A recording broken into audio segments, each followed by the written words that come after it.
HTML is not a programming language. Instead, as its name suggests, it is a markup language. HTML stands for Hypertext Markup Language. It is the language of the World Wide Web.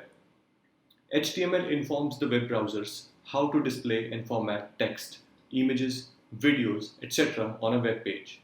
To better understand all this, we'll have to go back in time when internet was not internet but ARPANET. The ARPANET was the first successful attempt to build a computer network between one or more than one remote computers so that information could be shared between them.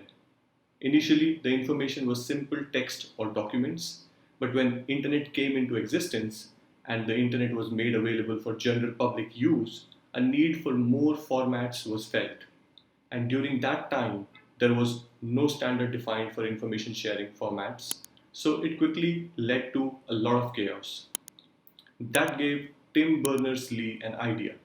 He thought of making a hypertext system which could be used by everyone to format their data into a presentable format on the internet. This hypertext system was nothing but a bunch of HTML tags used for text formatting. And that's how HTML was born. Yup, just to be able to properly format data, maybe use images and interlinked documents shared over the internet and accessed via browsers. And that is exactly what HTML is doing till date.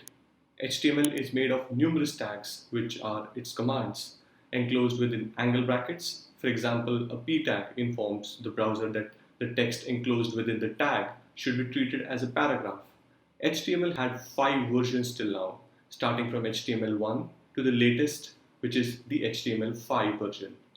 Every new version brought in support for new tags to handle or satisfy the needs of modern websites. If HTML had not been created, we would still be stuck with sharing blocks of data without any structure, and the whole universe of websites available on the internet today would have not been there because no website, absolutely no website can be created without using HTML. See, something so simple can have such a big impact.